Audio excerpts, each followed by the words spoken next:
Another big weekend of sport, and here to run us through it is Herald sports reporters Bonnie Jansen and Christopher Reive. Good morning.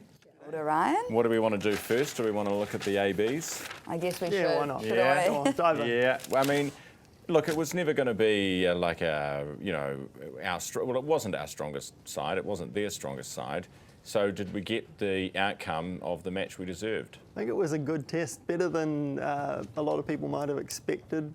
Looking at the French team on paper, they threw a lot at the All Blacks. They had some of their rookies really stood up, and yeah, it was a good test for the All Blacks. They learnt a lot from that and snuck away with a win, which is the most important part.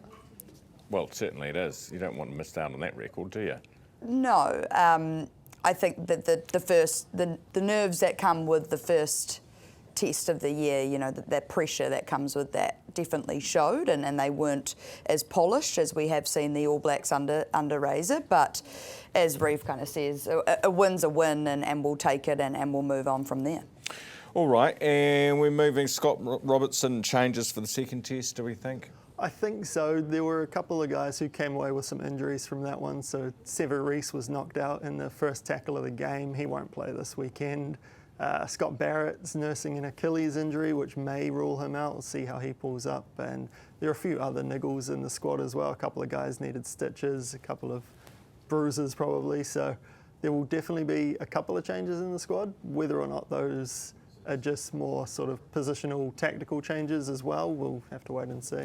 Bonnie, what about the Warriors women? Pretty tough for them getting thumped by the Roosters, wasn't it? Yes, defending champions, obviously the Roosters. It was always going to be a tough first match up against them. 30-6 was the result. But the Warriors, all but one player had played for the Warriors women before. Obviously that was the captain, Api Nichols. Everyone else was new to the team, and there were 12 NRLW debutants, I believe.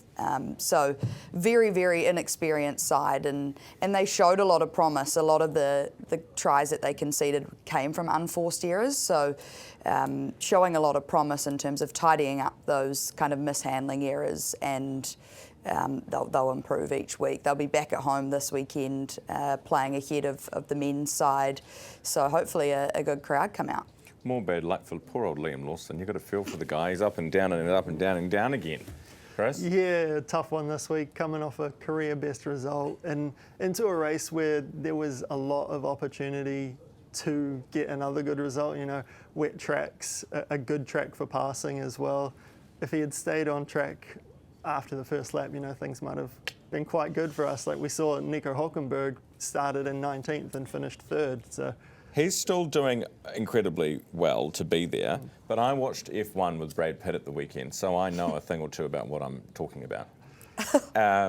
Why is he failing like this? Is that because inexperience? Is it because he's just not up to scratch racing-wise? Does he need more time? What are we saying? How brutal are we being on him? It's a good question. I think everyone will have a different answer to that. I think a lot of it has come down to just bad luck.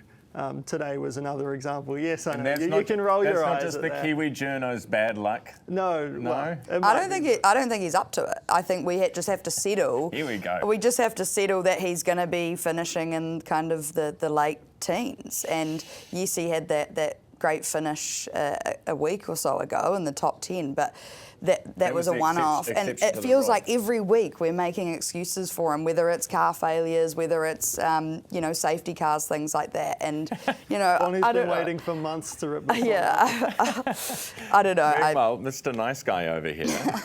We'll be watching him lose for decades under your watch. I don't know about that. We saw him last year. He was finishing in the points consistently. So okay. What's changed since then? All right. Well, we'd love your feedback at home. Ryan at nzherald.co.nz. Do we give up like Bonnie says we should?